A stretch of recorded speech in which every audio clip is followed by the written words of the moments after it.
हम जो दो घड़ी उनसे मुस्कुरा लेते हैं, लोग बात की बात बना लेते हैं, हाथ में डाल क्या हाथ निकले, क्या से क्या वो अंदाज लगा लेते हैं। टाटपट्टी वाले स्कूल में पढ़ाई लिखाई की आपने, और यहाँ तक कैसे पहुँचे आप? ये सफ़र कैसा रहा? जो मांगा वो मिल नहीं सका, और जो नहीं मांगा ईश्वर ने उससे ज़्यादा दे दिया। आपने शाखा में जाना कब शुरू किया? मैं 5वीं क्लास से मैं संघ की शाखा में जाता था। उन्हें लगता है कि ये तो मुसलमान विरोधी व्यक्ति बैठा हुआ है। मैं बहुत खुल के पूछ रहा हूँ सर। मैंने कभी अपने किसी स्टूडेंट को वो मुसलमान और हिंदू है ये इस दृष्टि से मैंने अपने कभी विद्यार्थियों शादी की जब बात आई जवानी के दिनों में, तो फिर आपने धड़ाधड़ लड़कियों को रिजेक्ट किया। ये ईश्वरीय विधान है कि हाँ। आपको पत्नी क्या कौन मिलने वाली है, कैसे मिलने वाली है। सत्ता के मद में हो गुलाम जो देख रहे हैं आसमान, है वक्त अभी हो सावधान, जब जागेगा हिंदू समाज तुम झेल सकोगे नहीं।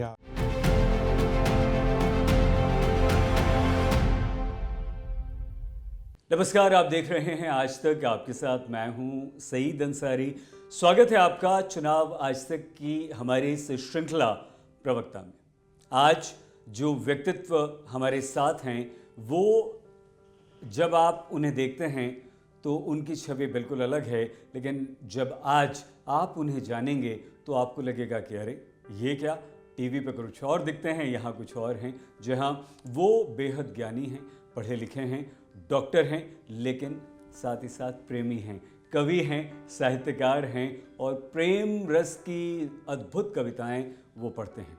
टीवी पर जब आते हैं तो वो आध्यात्म की बात करते हैं, देश प्रेम की बात करते हैं और राष्ट्रवाद की अपनी वाणी को काफ़ी प्रमुखता के साथ रखते हैं। वैसे तो वो किसी पार्टी विशेष के, किसी संगठन के प्रवक्ता नहीं हैं, लेकिन एक विचार के प्रवक्ता हैं और उस विचार को बहुत प्रमुखता के साथ, दृढ़ता के साथ आपके हमारे साथ रखते हैं। उनका जीवन संघर्षों में बीता। संघर्ष सिर्फ अभावों का नहीं होता, संघर्ष सिर्फ गरीबी का नहीं होता, संघर्ष अपने आप को जानने का होता है, संघर्ष समाज से लड़ने का होता है। स्वागत कीजिए प्रोफेसर संगीत रागी जी का। नमस्कार सर, बहुत धन्यवाद। बड़ा अच्छा लग रहा है। देखिए, हमेशा आप हमारे साथ टीवी पर होते हैं, स्टूडियोज़ में होते हैं या बाहर से लाइव जुड़ते हैं, और आज हम आपसे कोई राजनीति की बात नहीं करेंगे, आज हम आपसे कोई देश के विचार की बात नहीं करेंगे। आज तो हम प्रोफेसर संगीत रागी, डॉक्टर रागी को जानना चाहते हैं। हमने सुना है कि ये जो आपका नाम है बड़ा प्यारा सा, संगीत, आपके पिता संगीत के अध्यापक थे और इसी वजह से उन्होंने नाम रखा। हम सही हैं, गलत हैं तो ठीक कीजिए सर। नहीं, मैं सही जी, आप बिल्कुल सही हैं। मेरे पिताजी जो इसी जून में वो दिवंगत हुए, वो बहुत अच्छे कवि थे और बहुत अच्छे संगीतकार थे, क्लासिकल सिंगर थे, जो बहुतों लोगों को उन्होंने पढ़ाया। लखनऊ में रह कर के उन्होंने अध्यापन का कार्य किया, लोगों को पढ़ाते थे, संगीत की शिक्षा देते थे और गायन, वादन और नृत्य कहा जाता है, इनके समेकित कला को ही हम संगीत कहते हैं। तो ये तीनों जो विधा है, इन तीनों विधा में वो लोगों को शिक्षित करते थे। वाह। और मेरे नाम के पीछे कहानी यही है कि जिस समय नामकरण संस्कार हो रहा था उस समय देश के, खास करके बिहार के बहुत सारे बड़े बड़े म्यूजिशियन जो हैं, मेरे पिताजी के गुरु जो हैं डॉक्टर कामेश्वर पाठक, और भी गया घराने के संगीतकार, बहुत सारे लोग जो थे वो इकट्ठित थे। तो आपको बड़ा अजूबा एक टाइटल मिलेगा, रागी। हाँ, संगीत कुमार रागी। तो नाम ये सबने कहा कि इसका नाम संगीत रखो। तब मेरे पिताजी के गुरुजी कामेश्वर पाठक जी ने कहा कि बिना राग का संगीत जो होता है वो गर्दभ आवाज है, बेसुरा हो जाता है। क्या बात। तो इसलिए इसका जो टाइटल है वो शर्मा वगैरह मत रखो। मेरे पिताजी का जो टाइटल था वो शर्मा था। हम बताएं आपको, तो सच्ची बात बताएं आपको। हाँ। सॉरी, बीच में रोक के बोल रहे हैं। पहली बार हमें पता चला कि आप संगीत शर्मा हैं। तो संगीत रागी शर्मा जी, बताइए। तो उन्होंने कहा कि नहीं, इसका नाम संगीत रागी रखो। तो संगीत के साथ, और बिहार के बच्चे जो होते हैं आजीवन कुंवारे रहते हैं, क्योंकि उनके साथ जो है वो हमेशा कुमार लिखा हुआ रहता है। अच्छा, तो ये तीनों जो है वो जुड़ करके संगीत कुमार रागी के तौर पे मेरा नामकरण हुआ। क्या बात है। और बहुत बार इस नाम को झेलना पड़ा, क्योंकि उस समय इस पूरी दुनिया में मैं 2 ही लोग हैं इस नाम से, एक मैं हूँ और दूसरा कोई अमेरिका में है। अच्छा। हाँ, तो ये इस नाम से संगीत कुमार रागी के नाम से इस पूरी दुनिया में मैंने गूगल सर्च किया था। वो भी संगीत कुमार रागी हैं अमेरिका वाले? वो भी संगीत कुमार रागी वहाँ हैं। बस गए होंगे ऐसा? हाँ, वहाँ बस गए। कभी बातचीत हुई उनसे? कभी नहीं, कभी बातचीत नहीं हुई। लेकिन गूगल से मैंने, पहले तो मैं एक ही दिखता था, लेकिन अब हम 2 दिखते हैं। अच्छा, ये भी अद्भुत नहीं है सर कि बताइए आप गूगल पे हमारा नाम कीजिए तो 1 लाख आ जाएंगे, किसी और का कीजिए तो 2 लाख आ जाएंगे, 50,000 आ जाएंगे। संगीत मूलतः आप देखते होंगे कि नामकरण में संगीता नाम होता था। संगीता तो बहुत संगीता आप यदि ढूंढेंगे तो लाखों मिल जाएंगे। और बाद में टाइटल शर्मा, गोयल, अग्रवाल सब मिल जाएंगे आपको। लेकिन संगीत, क्लासमेट भी थी संगीता। हाँ, हमारे भी क्लासमेट थे, हमारे कलीग भी रही हैं। अच्छा। लेकिन संगीत पुरुषों के नाम में अपवाद स्वरूप देखा जाता है। और मैं उन्हीं एक अपवाद। नहीं, अपवाद क्या सर, अब आप तो देखिए, अब आपने सिद्ध कर दिया। हम तो पूछने वाले थे कि आप इकलौते संगीत हैं और बाकी इकलौते ही हैं, दूसरे जो हैं वो अमेरिका में होंगे, कभी मिलेंगे तो पूछेंगे, हम उनसे बात करेंगे। तो फिर तो आप प्रोफेसर कैसे बन गए? आपको तो भाई संगीतज्ञ होना चाहिए था, आपको गायक होते। हालांकि आप कवि हैं बहुत अच्छे। तो मैं स्कूल के दिनों में नाट्य में मंचन करता था या मंच से लोकगीत गाया करता था और बहुत सुरीला था। तो कोई भी सुरीली आवाज़ तो अच्छी, कोई भी फंक्शन हो गांव में और मुझे गाने के लिए नहीं बुलाया जाए, ऐसा संभव नहीं था। लेकिन हाँ, क्लासिकल हमें समझ नहीं आती थी।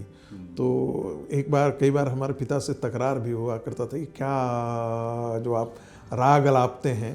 तो मैं लोकगीत में बड़ा ये करता था। मुझे इसके बारे में लगा कि हमने सारी विद्याएं सीख ली। एक बार मुझे रोना आया था जब पटना रेडियो स्टेशन पर, पटना दूरदर्शन पर संगीत का एक बहुत बड़ा परफॉर्मेंस था। और पटना में जब हम होते थे तो दिवाली और दशहरा के समय दुनिया के कोई ऐसा मूर्धन्य कलाकार नहीं था भारतवर्ष के जो पटना में संगीत समागम में नहीं जुड़ता था। हाँ, जी। तो ऐसा कहा जाता है मोहम्मद रफ़ी से लेकर के लता मंगेशकर वगैरह सभी वहाँ आए। तो उसमें एक बार हमको दर्द हुआ, ओह काश हम सब विद्या सीखे, लेकिन काश में संगीत सीख लिया होता, म्यूजिक सीख लिया होता। ये मुझे बड़ा दुखी रहा। अच्छा, गुनगुनाते तो होंगे?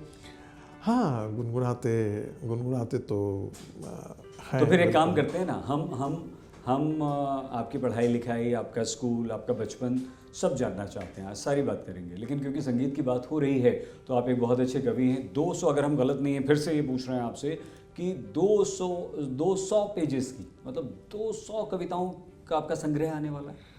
200 ठीक है या 200 पेजेस का होगा।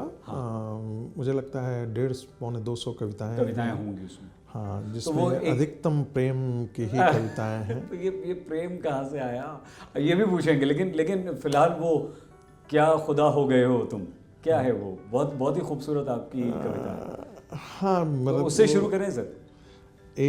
लेकिन उससे पहले एक सुना देता हूँ, आपको अच्छा लगेगा जी। हम जो 2 घड़ी उनसे मुस्कुरा लेते हैं, वाह, लोग बात की बात बना लेते हैं। हम जो 2 घड़ी उनसे मुस्कुरा लेते हैं, लोग बात की बात बना लेते हैं। हाथ में डाल क्या हाथ निकले, क्या से क्या वो अंदाज लगा लेते हैं। वाह वाह वाह वाह, क्या वो जो कविता है, मेरा प्यार लेकर खफा हो गए हो, क्यों जिंदगी से जुदा हो गए हो, तुम्ही ने सिखाई थी उल्फत की बातें, बुलाकर मुझे तुम अदा हो गए हो, बरस जाओ आकर मेरे इस चमन में, मेरी ज़िंदगी के घटा हो गए हो, समझ में ना आता मनाऊं तो कैसे, तुम्हारे लिए तो खुदा हो गया हो।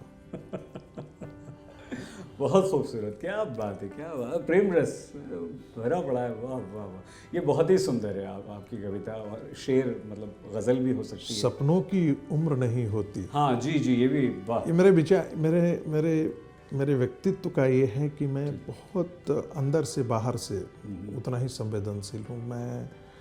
मैं कुछ छुपा करके नहीं रख सकता। मुझे गुस्सा है तो मेरे चेहरे पर प्रकट होगा, नाराज़गी है तो मेरे चेहरे पर प्रकट होगा। ये घर वाले भी कहते हैं, मेरे विद्यार्थी भी कहते हैं। वो हम भी जानते हैं, तो टीवी पे हमने कई बार आपको गुस्सा होते हुए देखा है वो।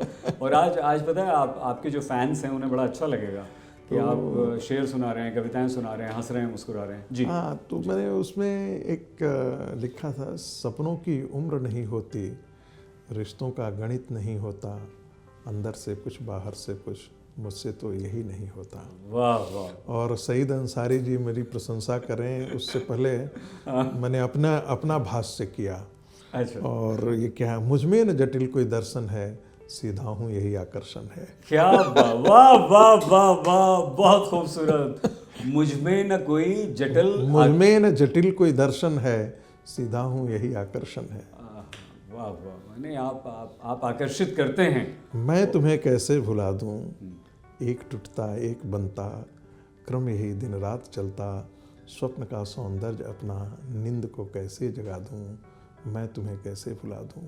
ईंट पर एक ईंट रखा, प्रीत को इस तरह सींचा, भावना के जोश में मंदिर को कैसे गिरा दूँ, मैं तुम्हें कैसे भुला दूँ। वाह वाह वाह। ये कविता संग्रह मेरी आ रही है।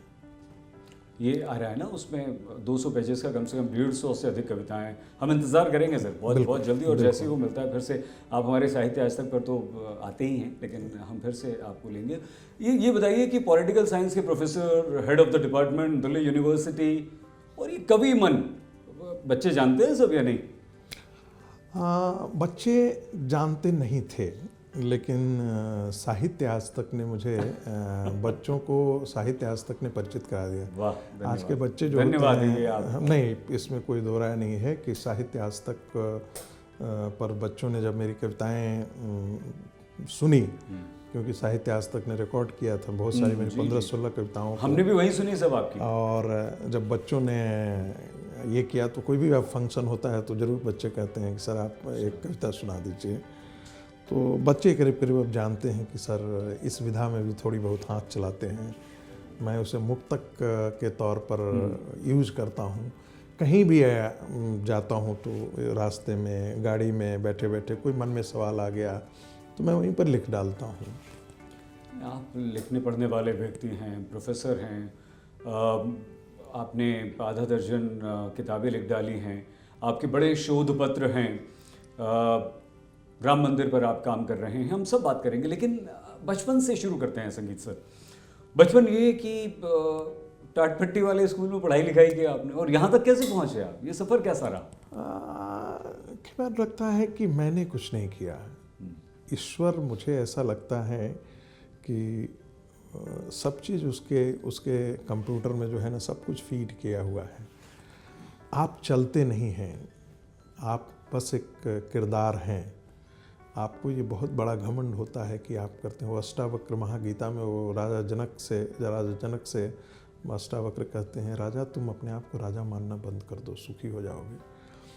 तो मुझे ऐसा लगता है कि मैंने जीवन में कभी किसी चीज़ की कामना नहीं की इस ढंग से। कामना जो थी उस पर एक कविता भी लिखी कि जो मांगा वो मिल नहीं सका, और जो नहीं मांगा ईश्वर ने उससे ज़्यादा दे दिया। और दूसरी बात, भगवान के आगे जाने पर कभी नहीं मांगा कि मुझे ये दे दो वो दे दो, बस सिर्फ आगे उसके आगे जाता था तो मंदिर में बैठ करके और एकाएक आंसू निकलने लगता था। और एक ही लाइन निकलती थी, माँ बहुत दिन के बाद आया हूँ, माफ़ कर देना। तो और अभी भी मैं आपसे बोल रहा हूँ तो आंसू ऑटोमेटिक निकलना शुरू हो जाता था। बचपन का संघर्ष बड़ा ये रहा। एक मध्यम वर्ग परिवार में, आप किसान परिवार में पैदा होते हैं। पिताजी बेशक लखनऊ में अध्यापन कराते थे, लेकिन मूलतः मेरी पढ़ाई जो है वो गांव के स्कूल में हुई। और आप जो है जहां हम तितलियों से खेला करते थे, गुलेल चलाया करते थे, गांव के जो धान के पुआल का गांज हुआ करता था उस पर उठा करके पतंग उड़ाया करते थे, लट्टू का खेल, एटे का खेल, कबड्डी, कोई ऐसा खेल नहीं था जिनमें हम लोग अपने, मैं अच्छा खेलता था, फुटबॉल बहुत अच्छा खेलता था, क्रिकेट अच्छा खेलता था, गुल्ली डंडे बहुत अच्छा खेलता था। तो कभी कभी वो शिवपूजन सहाय की एक पंक्ति मुझे याद आ जाती है, हाय रे बचपन तेरी याद नहीं भूलती। क्या बात है, क्या बात है। और हमें देखिए बड़ा अच्छा लगा कि आप भावुक हो गए, आपने जब मंदिर की बात की, माँ की बात की, और आप जाके क्षमा वहाँ मांगा करते थे। तो ये धन्यवाद देने का भी एक तरीका है। और आपने कुछ मांगा नहीं, लेकिन ऊपर वाले ने आपको बहुत नवाजा है संगीत से। तो हम आपकी पूरी इस यात्रा पर भी चर्चा करेंगे। तो ये तो स्कूल की बात हो गई। घर परिवार में क्या माता पिता का कोई सपना था आपको लेकर? भाई बहन, आपके एक भाई हैं एक बहन हैं, उनके साथ किस तरह से बचपन गुजरा? क्या प्यारी प्यारी मीठी मीठी यादें हैं भाई बहनों की? बहन तो माँ के रोल में हुआ। बहन मुझसे 7 साल बड़ी हैं। तो यदि मैं बहुत बदमाश बच्चा हुआ करता था। मतलब कोई ऐसा महीना नहीं गया होगा जो 2-4 शिकायत घर तक नहीं पहुंचती थी। और वो सारे प्रकार के मारपीट से लेकर के पिटाई विटाई करने से लेकर के सारी शरारतों का मैं एक सूत्रधार हुआ करता था गाँव में। तो जब शिकायतें आती थी तो बहन अच्छा खासा मेरी कुटाई करती थी। अच्छा, हमें लगा कि वो आपको बचाती होंगी कि नहीं, कुटाती थी और बाद में वो रोना शुरू कर देती थी। अच्छा, क्यों रोना क्यों? इसलिए क्योंकि हमने अपने छोटे भाई को मारा है। भाई के साथ संबंध ये है कि भाई आज भी बहुत हमसे एक जिसे कह सकते हैं वो मेरी बात की अवहेलना नहीं करता। छोटे हैं आप? छोटे हैं, मात्र 1 साल छोटा है। लेकिन अच्छा, तो आप बीच के हैं, आपने एक भाई एक बहन? हाँ, मैं बीच का हूँ। भाई जो है वो हमेशा मेरी ही तरफ देखेगा। यदि कुछ भी कहना हो, भैया ने कह दिया तो ये फिर वही होगा। उसमें दाएं बाएं करने के लिए जगह नहीं रहती है। ये तो सर परिवार के साथ। मेरा भाई जो है वो मेरे बच्चों के साथ ज़्यादा खुला हुआ है, मेरे साथ कम खुला हुआ है। लेकिन देखिए, एक ही साल छोटा होने पर भी जैसे आपने बहन को माँ का दर्जा दिया, छोटे भाई ने लगभग बराबर भाई ने आपको पिता तुल्य माना, है ना? तो यही करीब ये सर हमारे भारतीय परिवार की संस्कृति है। और ये परिवेश का असर होता है, इससे पूरा परिवार पता चलता है। अच्छा, कभी ऐसा रहा इतने आप शैतान थे तो पिताजी ने या माताजी ने लगा दिया हो, पिटाई कर दी हो? माता जी लगाती थी, बट पिता ने कभी हमारी पिटाई नहीं की। एक ही बार पिटाई की, जब हम दोपहर में हम नहर में स्नान करने, हम लोग गांव में एक नहर था और बड़ा बचपन से हम लोग कूद करके उसमें खूब नहाया करते थे। मेरे बाबा थे जो दोपहर में नहीं जाने के लिए 10 पैसे दिया करते थे। अरे वाह, घर में रहो दोपहर में।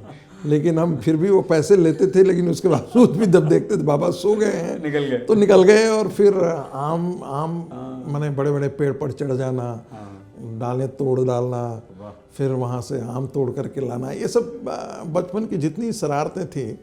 और उसे बहुत जिया और बड़ा उन सब चीज़ों को सुन करके बड़ा आनंद आता है, याद करके बड़ा आनंद। हमें लग रहा है एकदम, देखिए आप कुछ देर पहले भावुक भी हो गए थे और अब एकदम मन से वो बचपन की बातें याद कर रहे हैं। क्योंकि पिताजी आपके शिक्षक थे, तो क्या ये था कि डंडा पढ़ो पढ़ो पढ़ो, और आज आप प्रोफेसर हैं, डॉक्टर, ज़बरदस्त डिग्रियां आपने हासिल की हैं, HOD हैं दिल्ली यूनिवर्सिटी में। तो आपको था बचपन से कि मैं पढ़ाई लिखाई इसी क्षेत्र में जाऊंगा? नहीं, मुझे था, देखिए बिहार में जो भी बच्चा पैदा होता है तो उस समय एक लगता है कि भाई हम डॉक्टर बने, इंजीनियर बने या सिविल सर्वेंट बने। तो शुरुआत में तो यही था कि डॉक्टर बने, इंजीनियर बने। लेकिन जब साइंस की पढ़ाई पढ़ा तो मुझे लगा कि वैचारिक चीज़ें मुझे बहुत ज़्यादा आकर्षित करती थी। मैं साइंस का विद्यार्थी था, लेकिन रामकृष्ण मिशन में जाता था सुबह और शाम, ये दोनों समय की मेरी दिनचर्या थी। 2 घंटा सुबह, 2 घंटा शाम। संघ में आपने शाखा में जाना कब शुरू किया? संघ से कब से? शाखा में आज 58 साल का मेरी उम्र है, आयु है। तो मैं कह सकता हूँ कि 6ठे क्लास से। और 10-11 साल के रहे होंगे आप? 6ठे साल से 5वीं क्लास से मैं संघ की शाखा में जाता था। हाँ, तो 10 साल के रहे होंगे ना? हाँ, यही 8-10 साल के बीच में मैं संघ की शाखा में हो जाता था। और बड़ा सौभाग्य मिला कि इस बार जब मैं गुरुदक्षिणा किया तो मैं उसी व्यक्ति के आमंत्रण पर किया जिसने मुझे संघ में दीक्षित किया था आज से कोई 42 साल पहले। एक हमारे सुरेंद्र शर्मा हैं जो मेरे गांव के बगल के ही थे और वो मेरी बहन के बैचमेट हुआ करते थे। अच्छा। तो हमारी गांव में शाखा लगती थी तो हम लोग सुबह सुबह निकल करके चले जाते थे। हमारी शाखा की शुरुआत दिल्ली से नहीं है, हमारी शाखा की शुरुआत गांव से है। औरंगाबाद ना? औरंगाबाद जिला में दाऊदनगर थाना के अंदर एक कनाप बस्ती है, मैं वहीं का रहने वाला हूँ। कॉलेज पे आए, कैसे आपने पढ़ाई लिखाई की और वहाँ के कोई ऐसी मित्र मंडली, ये बचपन की जो शरारतें थी वो कॉलेज में जारी रहीं या वहाँ जाके सीरियस हो गए पढ़ाई लिखाई में? अब आप रम गए? सीरियस मैं आज भी नहीं हूँ। क्या बात कर रहे हैं? अरे आप तो हमें गजब गंभीर लगते हैं आप। मैं लेकिन आप मेरे विद्यार्थियों से पूछेंगे, आप मेरे कलीग से पूछेंगे तो मैं बहुत देर तक सीरियस नहीं रह सकता। हंसाना, हंसना, कमेंट मार देना, तो फिल्में देखना बहुत शौक था। आते हैं पूछेंगे आपसे, तो बहुत सारी बातें करनी। तो कॉलेज लाइफ में भी ये सब चीज़ें चलता रहता था। लेकिन कॉलेज कहाँ से किया आपने? कॉलेज में पटना यूनिवर्सिटी से किया। और फिर उसमें एक चीज़ था कि उसी समय ऐसा था, गांव से ही एक था, गांव का माहौल ऐसा था कि मेरे घर पे कोई भी साधु आए, कोई भी सन्यासी आए, मेरे घर से बगैर रहे हुए नहीं निकलता था। दादी इतनी मैंने आध्यात्मिक थी कि साधुओं को खिलाना, संतों को खिलाना, उनकी सेवा करना, ये उनके जीवन का हिस्सा था। हमसे ज़्यादा गांव में बहुत बड़े बड़े संपन्न लोग थे, लेकिन साधु संत आते थे तो मेरे ही दरवाजे पर टिका हुआ। और ये एक ऐसा सवाल था जिसने मुझे बड़ा अंदर से मुझे हमेशा विचलित करता था। मैं कौन हूँ, मेरे जीवन के मैं कहाँ जाने वाला हूँ, कितने दिनों की ये ज़िंदगी है। तो ये आध्यात्म की तरफ जो है वो ग्रेजुएशन आते आते शुरू हो गया। उस समय तक इसका ये शुरू हो चुका था। मैं पढ़ना शुरू कर चुका था। हमें लगता है 11वीं 12वीं में ये थोड़ा सा हम समझदार बच्चा हो जाता है, वहाँ से आपको लगने लगा होगा, आपका लगाव आध्यात्म की तरफ, मैं कौन हूँ, जीवन क्या है, वहाँ से हुआ सर? तो कॉलेज में इसका कुछ असर पड़ा? कॉलेज में उसका था कि मैं अपने पाठ्यक्रम से अतिरिक्त बाकी और सारी चीज़ें पढ़ता था। पाठ्यक्रम कम पढ़ता था, लेकिन पॉलिटिकल साइंस ही कर रहे थे आप? हाँ। तो पाठ्यक्रम के अतिरिक्त मैं बाकी सारी चीज़ें पढ़ता था। आध्यात्म पढ़ा, उपनिषद पढ़ा, रामायण पढ़ता था, महाभारत पढ़ता था। तो ये सब शुरुआत से ही मेरे मतलब मन में हमेशा रहते थे, पढ़ता था। हिंदी साहित्य की पुस्तकें, प्रेमचंद हो, फणीश्वर नाथ रेणु हो, हजारी प्रसाद द्विवेदी हो, मतलब कोई उस समय का जो प्रचलित ग्रंथ थे कविता का, ऐसा नहीं होगा कि जिसे मैंने पढ़ा नहीं था। नहीं तो आप एक बात बताइए सर हमें, अब जब आप खूब मस्ती करते थे, खेलते कूदते थे स्कूल में, तो ये रुझान कैसे आया? क्या घर से आया, पिताजी से आया, वो विद्वान जो घर आया करते थे, जो संगीत साधना आपने घर में देखी, क्या उसने आपको प्रेरित किया, या ये कैसे हुआ? और ये इतना पढ़ने लिखने का शौक़ आपको कैसे हुआ? मैं मानता हूँ कि देखिए, पढ़ने लिखने का तो शुरू से था कि एक मध्यम परिवार से हैं, हमें अच्छा करना है, जीवन में अच्छा एक बेहतरीन जीवन जीना है। नहीं सर, एक होता है, एक तो ये एक मोटिवेशन का नहीं, एक तो होता है सर कि आपको इंजीनियर बनना है, डॉक्टर बनना है, यूपीएससी करना है, तो आप पढ़ाई लिखाई कर रहे हैं। बट आपकी पढ़ाई लिखाई तो अलग थी बिल्कुल। आप अध्यात्म से जुड़े हुए थे। आपने बताया कि 10th क्लास 9 बिल्कुल सही आपने कहा, 10th क्लास 9th क्लास में थे तो पिताजी भी बहुत आध्यात्मिक थे। वो रामायण पर प्रवचन किया करते थे, सिर्फ गाते ही नहीं थे, वो रामायण पर प्रवचन भी किया करते थे। और आध्यात्म वो बहुत अच्छे ज्योतिषी थे। अच्छा, पिताजी, हाँ, हजारों कुंडलियाँ बनाई होंगी और बहुत दूर दूर से उनके पास लोग तांत्रिक क्रिया के लिए आया करते थे। अच्छा, तंत्र क्रिया भी वो उनके पास आया करते थे, तावीज़ बनवाने, ये बनाने, वो बनाने। मैं इसका बड़ा माखौल उड़ाया करता था, पिताजी को कहता, देखिए आप क्या पैसे उसे ले लेते हैं। तो बार बार कहते थे कि देखो ये विद्या है ना। ये मैथमेटिक्स है, और दिन भर वो मैथमेटिक्स में उसमें लगे रहते थे, पांचांग निकाल करके ये वो करते हैं। कभी तो यह भी एक कारण है। पिताजी खुद भी एक अच्छे साहित्यकार थे, बहुत अच्छा गज़ल लिखते थे, बहुत अच्छी कहानियाँ लिखते थे, तो वो और गायक तो थे ही। गायक तो थे। अच्छा, तो मैं रोक रहा हूँ सर, आपको रोक रहा हूँ, मैं भूल ना जाऊँ, निकल ना जाए वो बात। क्या पिताजी ने कभी आपकी कुंडली देखी और आपके बारे में बताया कुछ भविष्य आपका? बहुत। जब मेरी नौकरी लगने को थी तब भी उन्होंने कहा था कि कुछ दिन में तुम्हारी नौकरी लग जाएगी। और देखिए होता क्या है कि पिता कभी निष्पक्ष नहीं हो सकता पुत्र के लिए। तो हमेशा अच्छी ही बातें निकलती थी, तुम बड़ा बनोगे, ये बनोगे, अमुक राजयोग है, अमुक राजयोग है। लेकिन मैं इसको हमेशा, जिसको कहते हैं ना, घर के एक संस्कृत का श्लोक है कि नज़दीक की जब गंगा होती है ना तो उसका लोग महत्व नहीं समझता है। तो नज़दीक की गंगा में लोग नहाने नहीं जाते हैं, दूर से गंगा में नहाने आते हैं। तो लोग तो दूर दूर से आते थे, उनसे मिलते हैं। अभी भी मृत्यु से पहले भी बहुत सारे लोग आया करते थे। लेकिन मैं कभी दिलचस्पीवश कभी कभी, अच्छा मेरा ज़रा जन्म कुंडली देख दीजिए, मेरा क्या हो रहा है क्या नहीं, इसी रूप से मैं उनको। जीवन कैसा रहा सर आपका? स्मूथ रहा? आप स्कूल पास करके कॉलेज में आ गए, उसके बाद अगर हम प्रोफेशनल लाइफ की बात करें, पठन पाठन की, ये यूनिवर्सिटी का सफ़र कैसे शुरू हुआ? जब मैं पटना आया तो पटना आने के बाद मेरे भाई थे, वो मेडिसिन की इंडस्ट्री में थे। तो मुझे भी ये फितूर समझ गया कि मैं 17 साल की उम्र में मेडिसिन के लिए मेडिसिन का एक फैक्ट्री खोलूँ वहाँ पे। तो टाइम्स ऑफ इंडिया में एडवर्टाइज़ किया। फिर यहाँ से एक मयूर विहार से ही एक एपी गोडियाल करके एक व्यक्ति थे, जो उनको कंसल्टेंट चुना, अपॉइंट किया।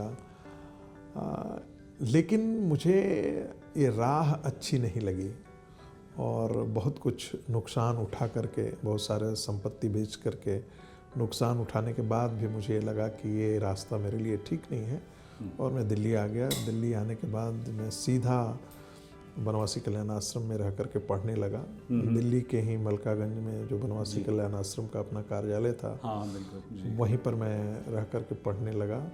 नहीं तो इसका मतलब ये हुआ कि जब आपने ये फैक्ट्री शुरू की और उसमें आप असफल रहे, तो फिर आपने सोचा कि मुझे इस लाइन में, टीचिंग लाइन में जाना चाहिए। दरअसल मुझे अपने ऊपर बड़ा कॉन्फिडेंट था कि मैं तो अच्छा कर जाऊंगा, लेकिन मेरा भाई संभवतः अच्छा नहीं करे, लेकिन इसके लिए उसके लिए एक फैक्ट्री खड़ा कर दूं, ताकि अच्छा, तो वो अपने लिए नहीं थी मतलब? हाँ, वो था कि उसके लिए खड़ा कर दूं। और उसी बीच में मैंने देखा कि जीवन के बड़े कुछ गहरे अनुभव आए।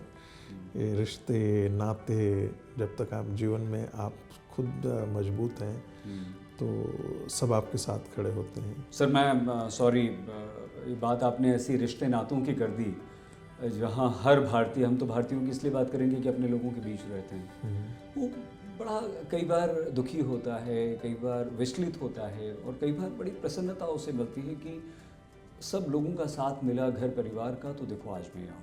क्या था सर वो कष्टकारी समय क्या था, क्या हुआ था? अगर आप शेयर करना चाहें, बहुत निजी बात है आपकी। बहुत निजी है, लेकिन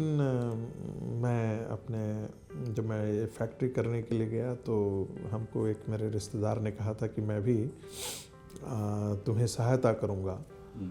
तो मैं, स्वाभाविक है कि आदमी सहायता के लिए जाता है। तो जब जाने लगा, गया, तो मुझे याद है कि मैं सोया हुआ था, नींद नहीं थी।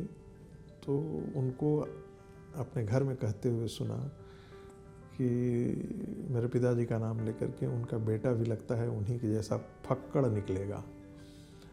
और ये बात मुझे इतनी चुभ गई कि मैंने जीवन में निर्णय किया कि मैं किसी से अब सहायता नहीं मांगूंगा।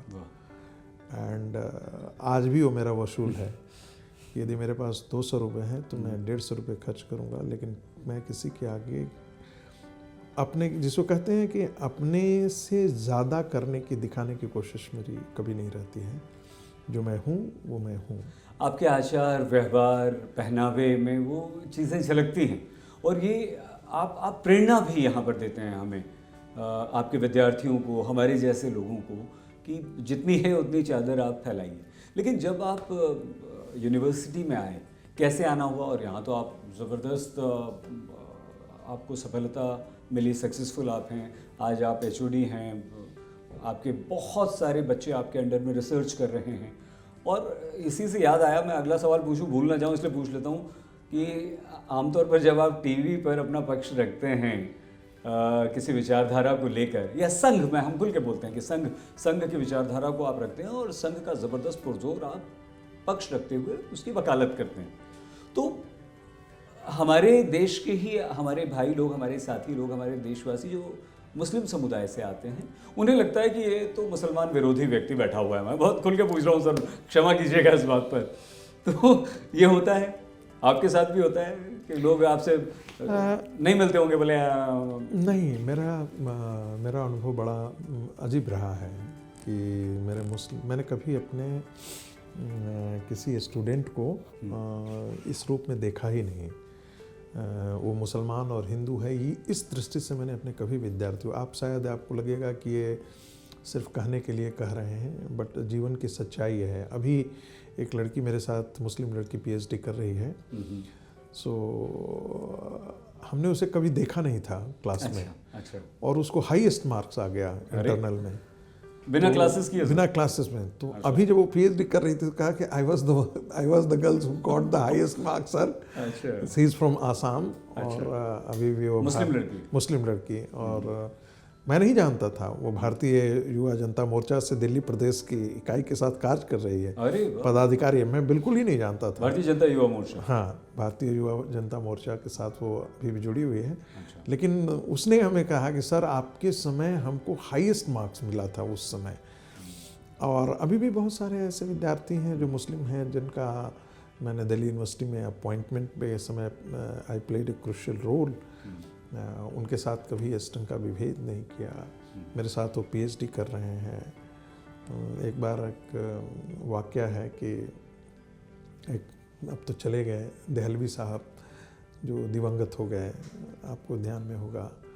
तो एक बार उनके यहाँ ईद के दिन हम सब, मैं और NDTV एक प्रोग्राम कर रहे थे, तो किसी एक स्टूडेंट ने देख लिया, तो दौड़ते हुए उन्हें नीचे, सर आप हमारे यहाँ खीर खाने जरूर चलेंगे। अरे वाह, क्या बात। तो वो सब भी अनुभव होते हैं। हम उसे कहते भी हैं कि देखो, घर में हम पूछते हैं उनसे, मेरे लेकर के घर में कोई ऐसी बात हो तो प्लीज़ तुम मेरे अंडर मत करो, PhD मत करो। लेकिन वो कभी ऐसा नहीं हुआ। व्यवहार में मैंने इस प्रकार का अपना, जो मेरा यहाँ का है, मैं अपनी वैचारिक अधिष्ठान पर हमेशा कायम रहता हूँ। मैं यदि टेलीविज़न पे इतना खुल करके बोलता हूँ तो इसलिए नहीं कि क्योंकि मेरे मन में कोई राजनीति है। मेरे मन में जो मेरी वैचारिक दृढ़ता है, वही मुझे बोलने से ना रोक पाती है। बहुत ही बढ़िया। अब यूनिवर्सिटी का सफ़र, और उसके साथ हम भूल ना जाएं कॉलेज के 2 ऐसे दोस्त जिनके साथ आज भी, कॉलेज वाले, पटना यूनिवर्सिटी वाले, आज भी आपका मन लगता है, बैठते हैं तो सब किताबें छोड़ के, सब छोड़ के मस्ती करते हैं बस। देखिए, दोस्तों की तो बहुत हम लोगों का है। एक मेरे मित्र हैं जो बचपन से ही थे, अजय कुमार घोष। वो हमारे गांव के पास कहीं था, मेरे गांव में पढ़ता था। आज भी वो भोपाल में प्रोफेसर है हिस्ट्री का। अच्छा। हाँ, तो घोष हम लोगों का रामजस, हिंदू, स्टीफेंस, इन सबों का नेटवर्कर है। अच्छा। अरे तो वो उसके पास सारे दोस्तों की, सारे IAS, IPS, CRPF में कमांडेंट, सबकी जन्म कुंडली उसके पास होती है। क्या बात है। और जब हम लोग कभी बैठ जाते हैं तो फिर डी वालों की बातें होती शाम के बैठने के बाद फिर सुबह हो जाती है। इतनी मस्ती करते हैं। और साल में एक आध ऐसा तो हो ही जाता है। अच्छा। हाँ, भोपाल से आ जाते हैं आप? भोपाल चले जाते हैं? भोपाल से आ जाएगा, ग्वालियर से लोग आ जाएंगे, भोपाल से आ जाएगा, रांची से आ जाएंगे, मुंबई से आ जाएगा, कोई और जगह से आ जाएगा।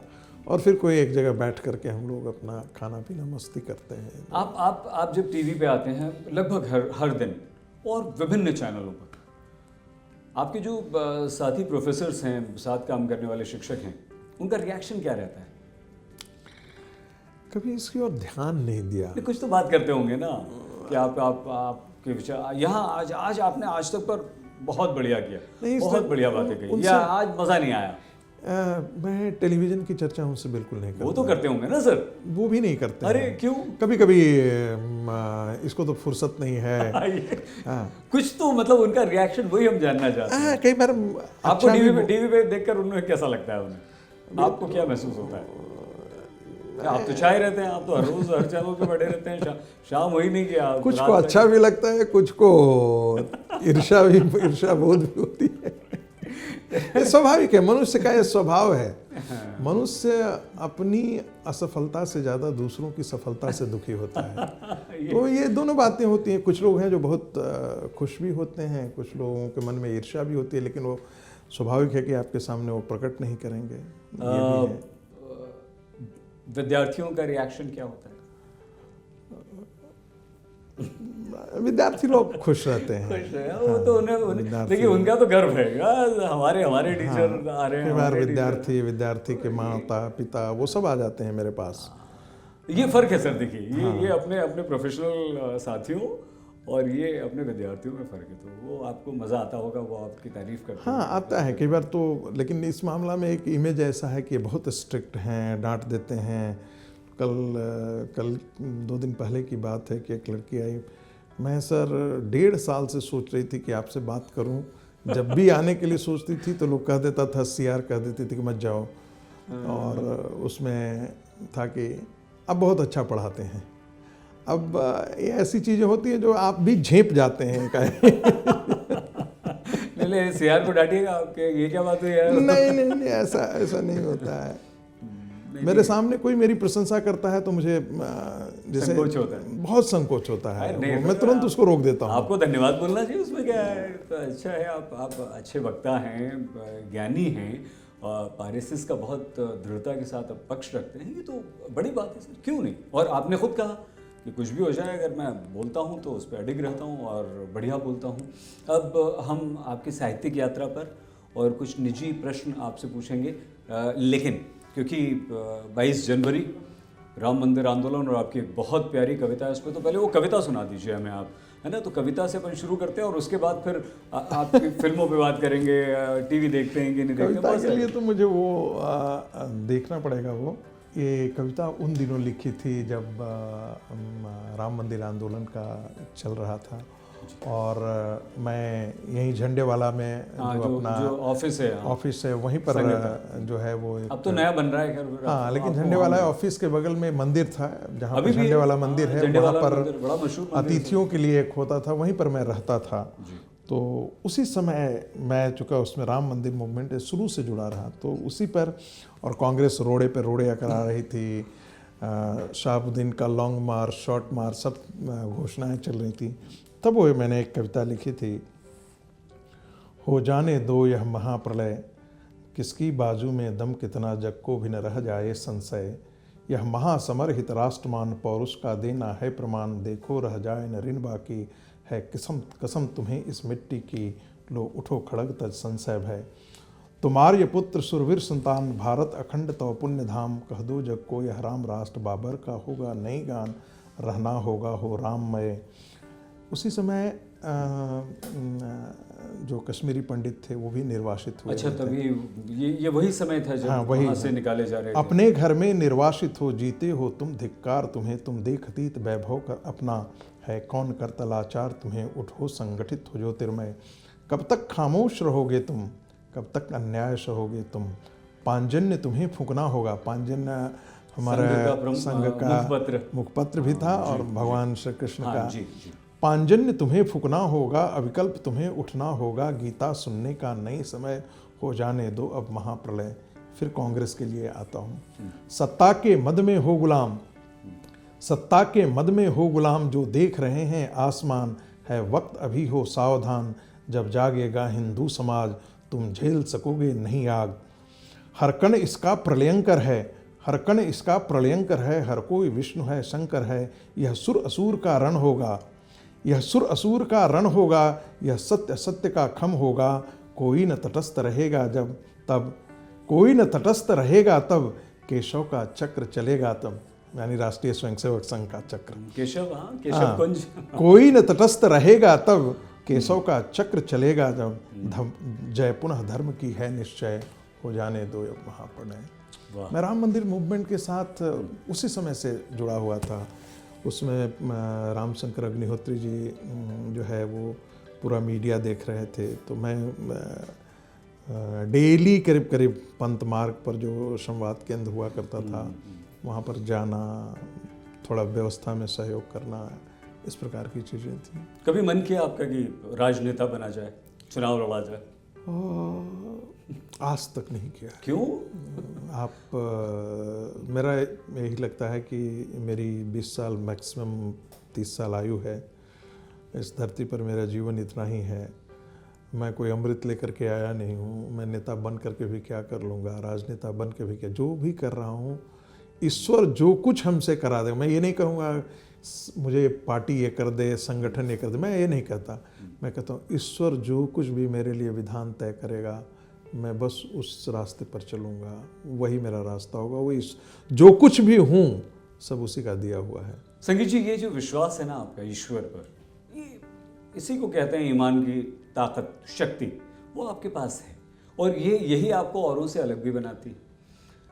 कोई महत्वाकांक्षा तो होगी, कुछ तो होगा कि जीवन में ये करना है, ये बनना है, ये हासिल करना है, ये प्राप्त करना है, कुछ तो होगा। मैं आपको सच बताऊं, मेरी कोई महत्वाकांक्षा नहीं। मैं प्रोफेसर बनने की भी महत्वाकांक्षा नहीं थी। कैसे बने फिर आप प्रोफेसर? बस ये हो गया। एक मेरे मित्र हैं चंद्रशेखर जी, उनसे एक वो प्रियरंजन दास मुंशी के भी ओएसडी हुआ करते थे। अच्छा। तो उनको हाथ दिखाया, जन्म कुंडली दी, उन्होंने कहा ये नौकरी छूट जाएगी आपकी, लेकिन इससे बेहतर नौकरी मिलेगी आपको। क्या नौकरी करते थे आप? तब मैं एसोसिएट प्रोफेसर था यूनिवर्सिटी ऑफ दिल्ली में। अच्छा। कॉलेज में था तब। अच्छा, ठीक। उन्होंने कहा ये नौकरी आपकी छूट जाएगी। मैं भी बड़ा घबरा गया। अरे भाई, एक मध्यम वर्ग का आदमी, उसको इतनी बड़ी अच्छी नौकरी मिली है, छूट जाएगा। लेकिन सब कुछ होता गया, घटित होता गया जीवन में। सोचा नहीं था कि जिस विश्वविद्यालय में मैं पढ़ा हूँ उसी विश्वविद्यालय में जाकर के प्रोफेसर बन जाऊँगा। डिपार्टमेंट में प्रोफेसर बनना और कॉलेज में प्रोफेसर बनना, दोनों में ज़मीन आसमान का अंतर होता है। तो मैं सोचता था कि ये तो पूरा वामपंथियों का गढ़ है, यहाँ मैं जा नहीं पाऊँगा, कोई हमको आने नहीं देगा। दिल्ली से बाहर मैं जाना नहीं चाहता हूँ, प्रिंसिपल में बनना नहीं चाहता हूँ, क्योंकि ये बड़ा कठिन कार्य है। तो लगता था कि ऐसा क्यों बोला, लेकिन मेरा तभी विश्वास हुआ कि देखिए ईश्वर रास्ता बनाते जाता है आपके लिए। और फिर मैं जब याद करता हूँ तो मुझे लगता है कि ईश्वर ने मेरे लिए ये विधान जो है वो 2008 से ही शुरू कर दिया था। इसकी तैयारी उसी ने तय की थी, मैंने नहीं तय किया था। सर, थोड़ा सा आपके निजी जीवन पर आते हैं। हमने जो थोड़ी बहुत रिसर्च की और हमारी टीम ने आपके बारे में जो जानकारी हमें दी, उसमें ये बताया कि आप बड़े सेलेक्टिव, चूज़ी, और शादी की जब बात आई जवानी के दिनों में तो फिर आपने धड़ाधड़ लड़कियों को रिजेक्ट किया। ये क्या बात हुई सर? ये अच्छी बात नहीं, ये अच्छी बात नहीं। ये जरूर सच्चाई है कि नहीं, भले बताइए। तो कितनी लड़कियों को रिजेक्ट किया आपने, क्यों किया बेचारियों को? ये बहुत ये देखिए, जो मौन स्वीकृति होती है, हम मान लेते हैं कि सच बोल रहे हैं। हमारी रिसर्च टीम बढ़िया है, पुख्ता है, जानकारी देती है। इसमें बहुत हद तक सच्चाई। अरे वाह, क्या मजा आ गया सर, वाह, बधाई भाई दोस्तों। वो दिनकर की एक पंक्ति मुझे याद आती है कि ये उम्र ही है, वो पूरा मुझे याद नहीं आ रही पंक्ति, जिसमें हर व्यक्ति जो है, हर पुरुष जो है अपने आप को नायक समझता है और हर लड़की अपने आप को नायिका समझती है। तो उम्र के उस पड़ाव पर आप दूसरों की संवेदनाओं के प्रति उतने संवेदनशील नहीं हो पाते हैं, और संभवतः यही कारण रहा था कि शायद होता क्या है कि जब आप उस उम्र के में होते हैं तो आपको रंभा, सरस्वती और लक्ष्मी तीनों का संजोग एक ही में आप ढूंढना चाहते हैं। Dream girl. हाँ, और वो मतलब आपको संपत्ति भी चाहिए, संपत्तिवान, सौंदर्य भी चाहिए और बहुत पढ़े लिखे भी होने चाहिए। ये तो रेयर कॉम्बिनेशन है। तो इसीलिए आप रिजेक्ट में क्या? अच्छा सुनिए ना, कितनी लड़कियों को रिजेक्ट किया? छोड़ दीजिए, वो उसकी संख्या बहुत है। सर ये तो ठीक नहीं है सर, देखिए हम फिर से कह रहे हैं। हाँ, तो फिर वो आपको ड्रीम गर्ल कहाँ मिली अपनी? बड़ा आप जान करके हैरान होंगे। जहाँ मैं पटना में पढ़ता था उससे 200 मीटर की दूरी पर। तो शहर क्या बगल में छोरा, शहर में ढिढोरा, यही हुआ सर? हाँ? कैसे बताइए सर, पत्नी जी के बारे में कुछ बताइए। कहा जाता है कि मेरे पिताजी भी कहते थे कि ये ईश्वरीय विधान है कि आपको पत्नी क्या कौन मिलने वाली है, कैसे मिलने वाली है। सो यह भी जो है वो ईश्वर का ही विधान होता है। पत्नी जो है वो हिस्टोरियन है। अरे वाह, वो दिल्ली प्रोफेसर है वो भी? दिल्ली यूनिवर्सिटी में असिस्टेंट प्रोफेसर हैं, सीनियर असिस्टेंट प्रोफेसर हैं, हिस्ट्री पढ़ाती हैं। तो ये भी एक विधान है ईश्वर का। इतने बताएंगे? लव मैरिज तो बता दीजिए, कैसे प्रपोज नहीं, किया? लव मैरिज नहीं है। नहीं। अरे तो हमसे कौन लव करेगा? क्यों लव नहीं करेगा? आपने जो कविता सुनाई वो क्या है? वो प्रेम रस की आपकी एक दो नहीं सैकड़ों कविताएं हैं। कोई जरूरी नहीं है कि नदी में डूब कर कहीं गहराई जानी जाए। मैंने बारात जाकर भी लोग शादी का अंदाजा लगा लेते हैं ना। तो ये कैसे? नहीं, कुछ तो बताइए सर, हम ऐसे नहीं छोड़ेंगे आप। कुछ तो बताइए, कैसे पसंद आई, कहाँ दिख गई, पड़ोस में ही थी, कैसे मिली, किसी ने मिलवाया, मूलतः या अरेंज्ड? कंप्लीटली अरेंज्ड मैरिज था। और मेरे जो आज जिन्हें हम बिहार में साड़ू कहते हैं, हाँ साड़ू साहब, वो भी इसी यूनिवर्सिटी ऑफ दिल्ली के प्रोडक्ट थे।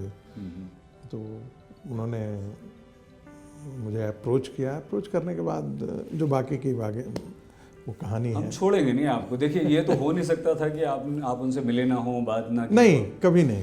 तो फिर ये कैसे हो गया सर? आप एक तरफ आप लड़कियों को रिजेक्ट किए जा रहे हो, दूसरी तरफ एक रिश्ता है, आपने हाँ कर दिया, कैसे हो गया सर? नहीं, मिलने के बाद ही हाँ किया। ऐसा नहीं था कि मिलने के बाद ही हाँ किया।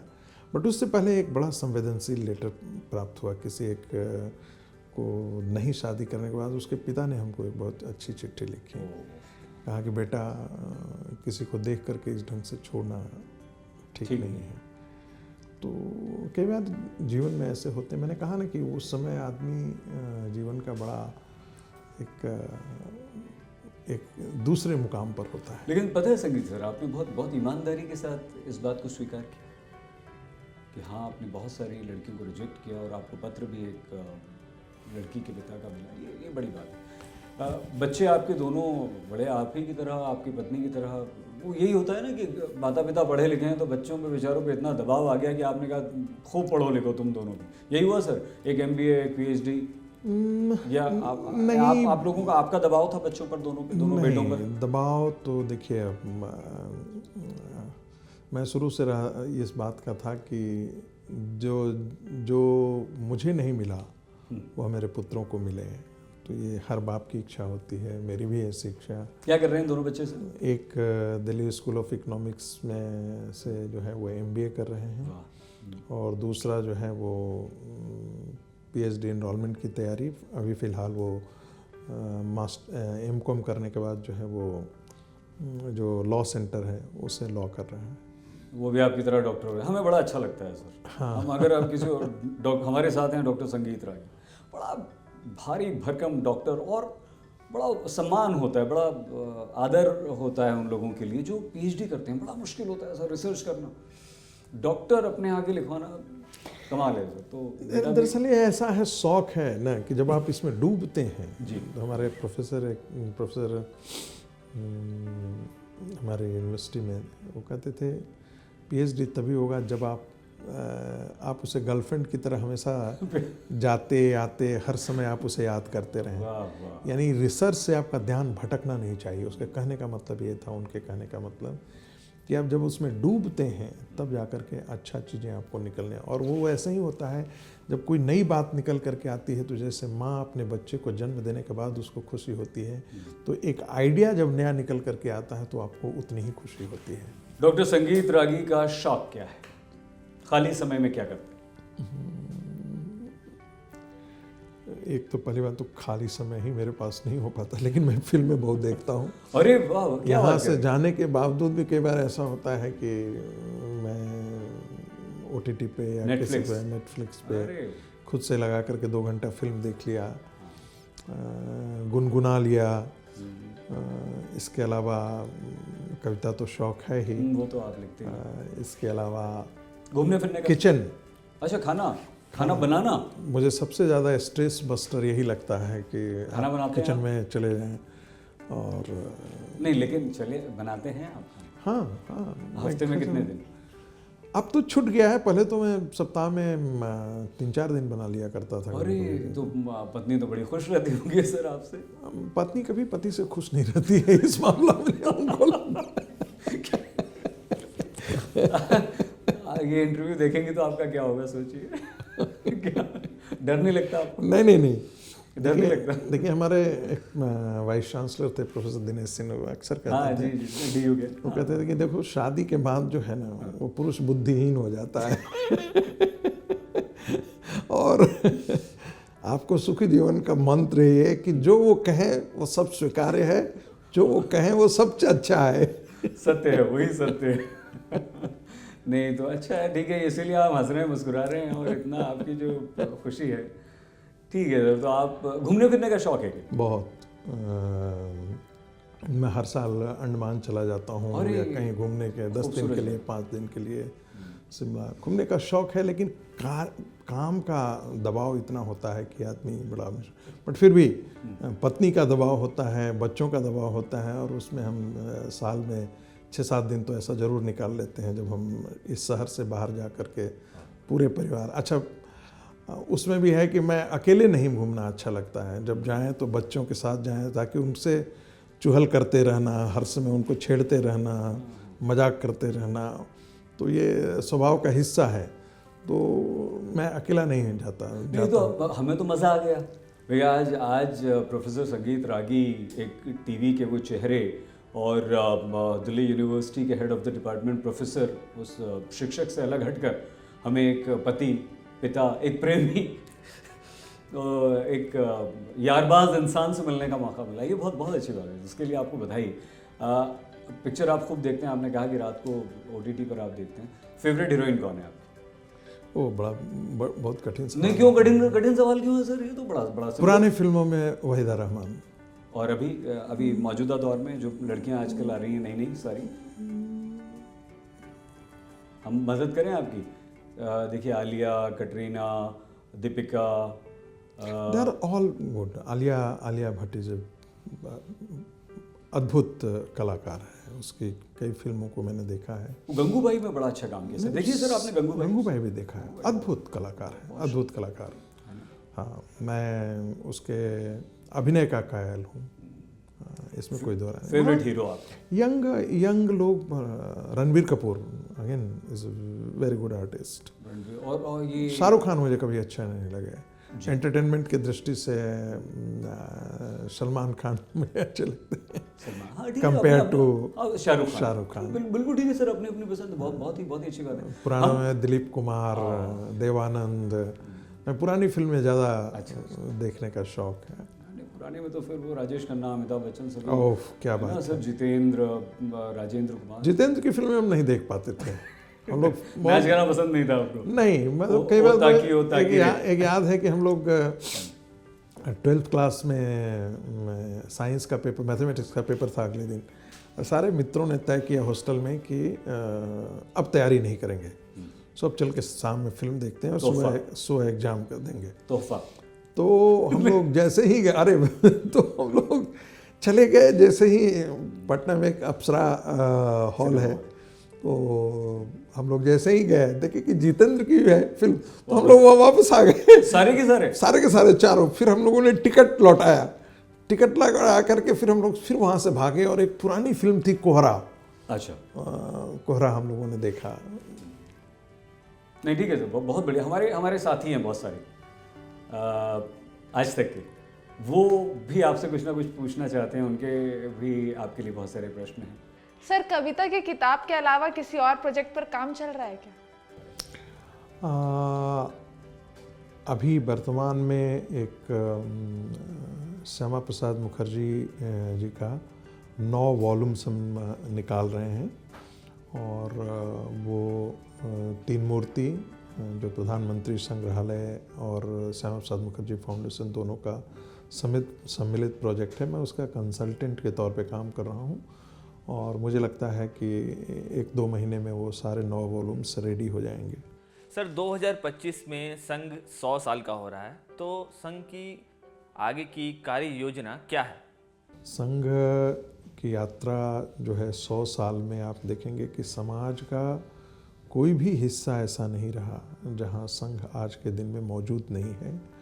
और संघ सिर्फ वहां तक पहुंचा ही नहीं है, संघ समाज के हर जीवन में उसकी छाप छोड़ रहा है, चाहे वो राजनीति हो, चाहे वो विद्यार्थी जीवन हो, चाहे वो ट्रेड यूनियन मूवमेंट हो, बनवासी कल्याण आश्रम जो है, सेवा भारती जो है, करीब ऐसे 69-70 ऐसे जो हैं अनुषांगिक संगठन हैं। उसके अतिरिक्त अन्य उप अनुषांगिक संगठन हैं जिनके सहारे मुझे लगता है राष्ट्र जीवन में एक बहुत बड़ी क्रांति जो है, जिसे हम साइलेंट रिवॉल्यूशन के तौर पर हम बोलते हैं, संघ कहता नहीं है लेकिन जो सहज रूप से करते करते एक बहुत बड़ा परिवर्तन समाज और राष्ट्र में लाया है। कोई भी संगठन उसके आप उसका आकलन इससे कर सकते हैं कि कितने लोग उसके प्रति आकर्षित हुए हैं। तो यह आकर्षण जो है आने वाले दिनों में, जो विगत वर्षों में कहूँगा, काफ़ी बढ़ा है संघ के प्रति। और जो ये मिथक था संघ के प्रति, वो बहुत कुछ ध्वस्त हुआ है कि संघ एक सांप्रदायिक संगठन है। ये जो बात थी कि संघ एक राष्ट्रवादी सोच का संगठन है, राष्ट्र को एकत्र करना, इकट्ठा करना, संगठित करना ही संघ का जीवन लक्ष्य है और परम वैभव तक इसको ले जाना, तो इस रूप में संघ को लोग आज के दिन में पहले से ज़्यादा मानने लगे हैं। जो पहले जो संघ के बारे में जो भ्रांतियां थी वो बहुत हद तक खंडित हुआ है समाज में। एक और आरोप जो आपने अभी तक कई बार सुन लिया होगा, क्योंकि लगातार कहा यह जाता है कि आरएसएस जो है हस्तक्षेप रखती है हर डिसीजन में, जो भी सरकार लेने जा रही है, ले रही है, बिना आरएसएस की मर्जी के या मंशा के एक पत्ता नहीं हिलता। इसमें कितनी सच्चाई है, इस पर आप क्या कहेंगे? देखिए, मुझे लगता है एक सवाल कई बार लोगों को, कई बार संघ के अधिकारियों ने भी इसका उत्तर दिया है। और मुझे जो जानकारी है, संघ भारतीय जनता पार्टी की दैनिक गतिविधियों या राजनीति कैसे करनी है इसमें वो बिल्कुल ही हस्तक्षेप नहीं करता, या सरकार आपको कैसे चलाना है इसमें बिल्कुल ही हस्तक्षेप नहीं करता। जो जहाँ तक मेरी जानकारी है, जब वो पूछते हैं, वो सलाह लेते हैं, तो निश्चित तौर पे चूँकि वैचारिक अधिष्ठान एक है, वैचारिक मुद्दों पर जरूर आपस में सलाह मशवरा और समन्वय का काम होता है। बाकी मुझे नहीं लगता कि गवर्नेंस के मामला में संघ कहीं से भी सरकार को दिशा निर्देश देती हो। ये सब राजनीतिक आरोप हैं, ये राजनीतिक जुगाली है, इसमें सच्चाई कुछ भी नहीं। तो सर ये बताइए कि जो आप टीवी पर आते हैं,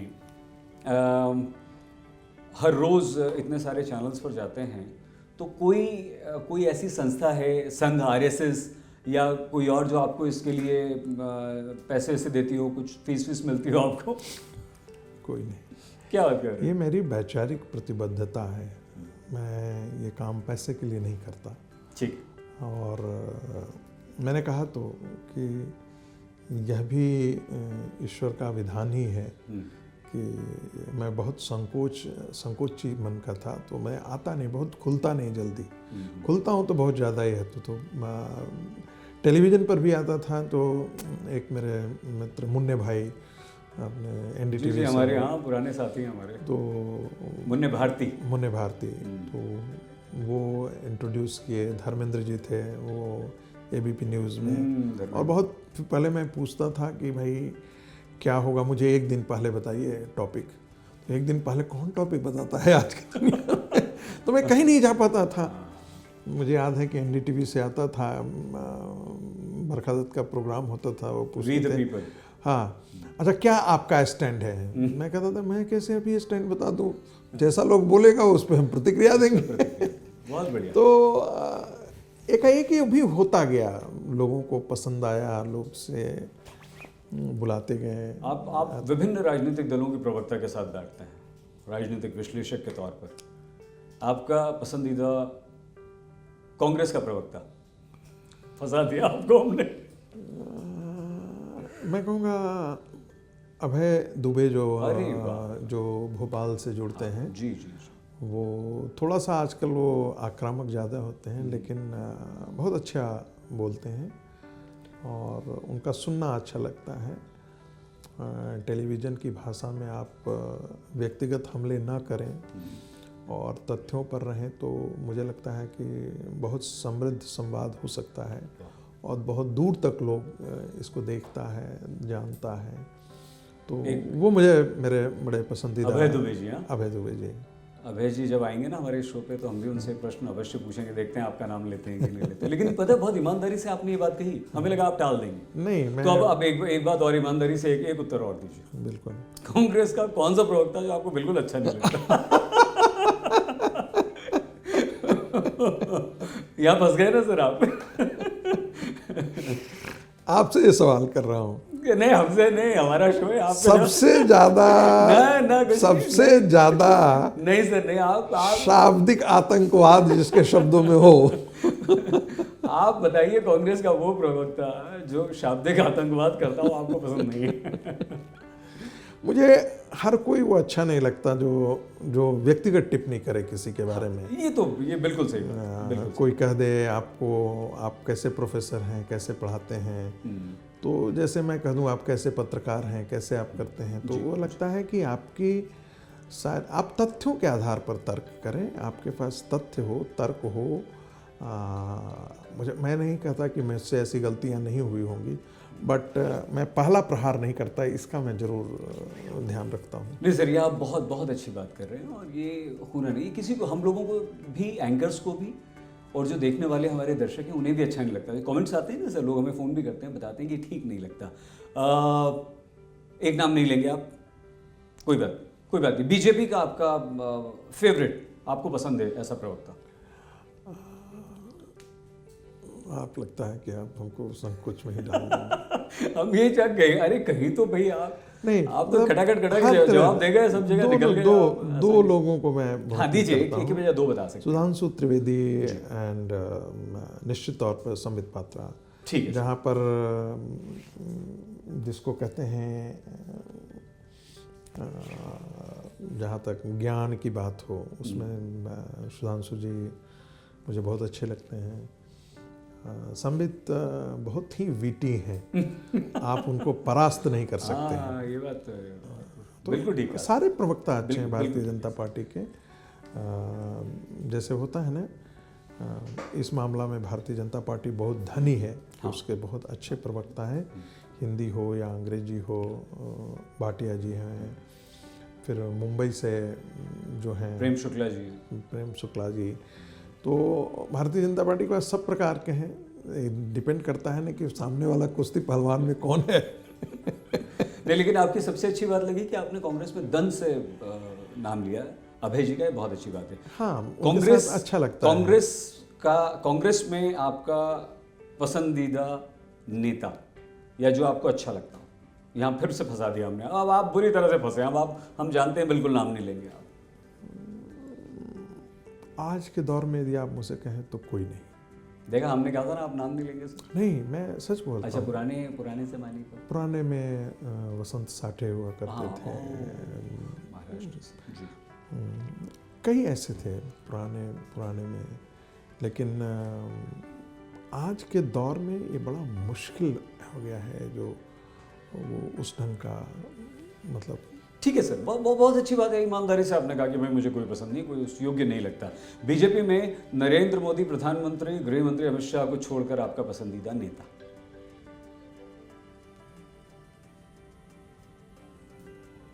कठिन सवाल। बताइए।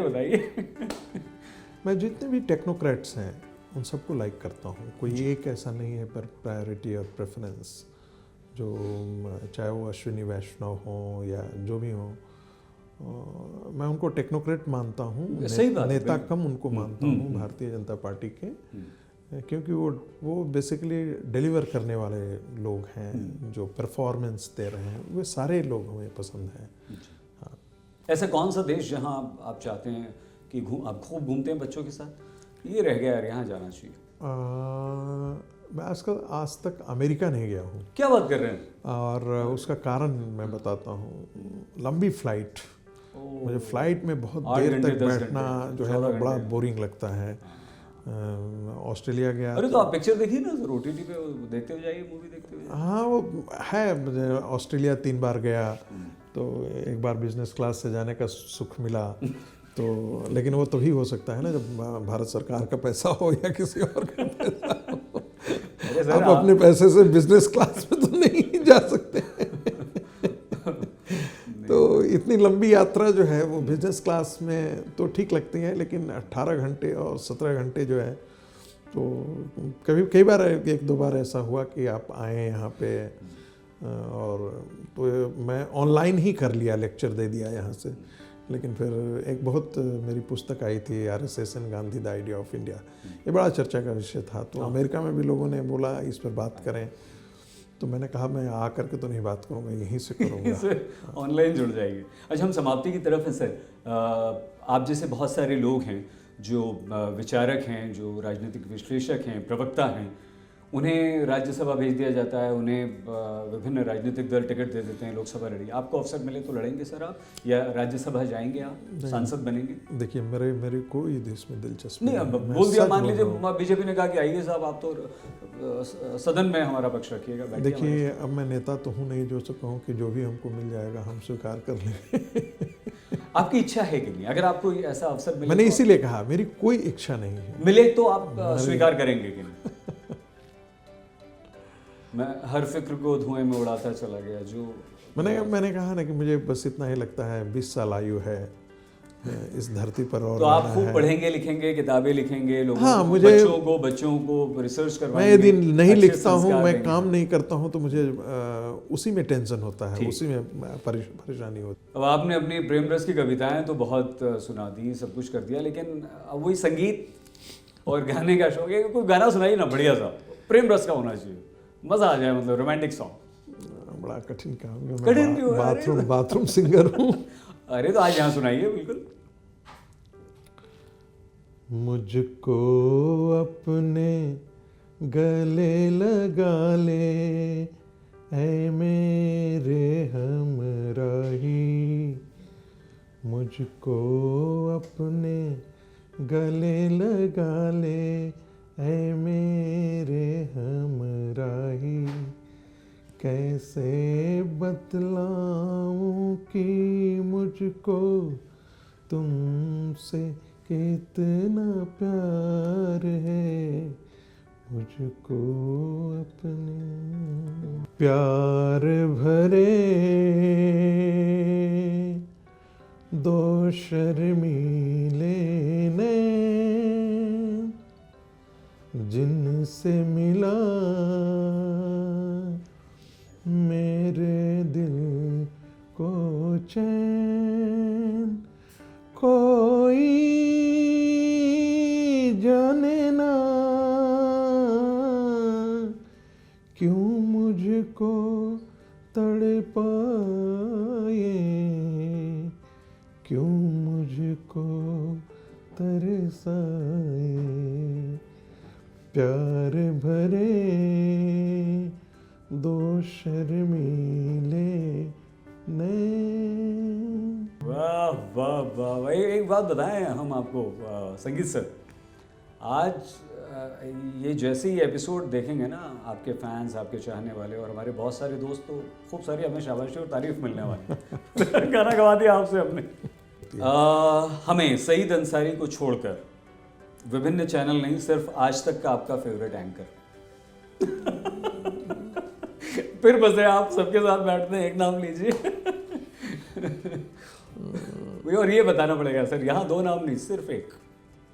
या आप एक आसानी तो कर दी हमने, अब बताइए आप। अब आप क्यों मेरे लिए मुसीबत को इसलिए कि जब आप कल आप आज तक पर आएंगे तो हर वो एंकर आपसे शिकायत करेगा जिसका नाम आप नहीं लेंगे, लेकिन हम जानना चाहते हैं आज तक का आपका प्रिय एंकर कौन है? देखिए नहीं सर, नाम बताइए ना सर, फिर उसकी विशेषता, पहले नाम फिर विशेषता। मैं आपको बताता हूँ। देखिए कोई एंकर बड़ा नहीं होता है, अरे आज तक एंकर को बड़ा बना देता है। ये सच्चाई मैंने है। देखा है। मैं आपको इसलिए ऐसा कर रहा हूँ कि मैं उन एंकरों को देखा है जो कहीं और चैनल पे थे, जी। तब उनका जो फेस वैल्यू था वो बिल्कुल अलग था। जो आज तक पर आने के बाद उनका फेस वैल्यू कितनी गुना बढ़ा है। तो मैं इसी में विषय, आप व्यक्ति के नाते आप नहीं बड़ा बनते हैं, संस्थान आपको बड़ा बना देता है। और मैं अपने लिए भी यही कहता हूँ, आपको, आप अपने में बड़े नहीं हैं, आप जिस संस्थान से जुड़े हुए हैं वो बड़ा बनाता है। इसलिए मैं कहता हूँ उस संस्थान की गरिमा को बचाना, उस संस्थान के मान्यताओं मूल्यों को खड़ा रखना, ये आपकी भी साझी जिम्मेदारी बनती है।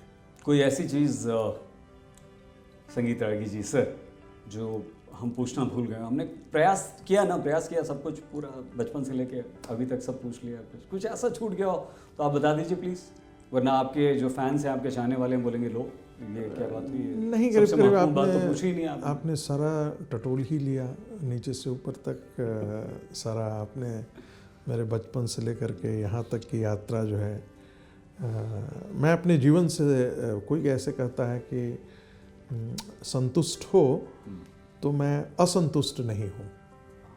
और मैं ये मान करके चलता हूँ कि जितना चाहा था उससे कई गुना ज़्यादा ईश्वर ने दिया। और हमारे जो गुरुजी थे राष्ट्रीय स्वयंसेवक संघ में भानु प्रताप सुप्री, वो अक्सर कहते थे, बेटा भगवान के आगे कुछ मांगना नहीं, क्योंकि जो देने वाला है वो बहुत बड़ा है। तो तुम तो अपने सामर्थ्य से मांगते हो ना, तुम्हारा सामर्थ्य बहुत होगा तो तुम इतना है ही नहीं जितना वो आपको दे देगा। 1 लाख 2 लाख मांगोगे, अंबानी के पास मैं हाथ लेकर के भिक्षा लेने जाऊं तो मैं कितना मांगूंगा? 2 करोड़, उसको 50 करोड़ देने की क्षमता है मिनिमम। तो तुम मांग करके अपने आप को छोटा, ईश्वर पर छोड़ दो ना, वो तुमको उससे ज़्यादा दे देगा। मुझे लगता है मेरे जीवन में यही हुआ है। प्रोफेसर संगीत रागी जी, आप चुनाव आज तक के इस मंच प्रवक्ता पर आए, आपका बहुत धन्यवाद। बहुत बहुत मज़ा आया सर, बहुत अच्छा लगा। और हमारी पूरी टीम की तरफ से, सब लोग यहाँ पर देखिए देख रहे हैं आपको, सब हमारी टेक्निकल टीम, हमारे प्रोड्यूसर, चुनाव आज तक के हमारे संपादक, सभी की तरफ से आपको ढेर सारी शुभकामनाएं अपनी साहित्यिक जीवन के लिए, अपने पठन पाठन का जो आपका व्यावसायिक जीवन है उसके लिए, वैचारिक आपके जीवन के लिए बहुत धन्यवाद। आपको भी बहुत बहुत नमस्कार। Thank you very much.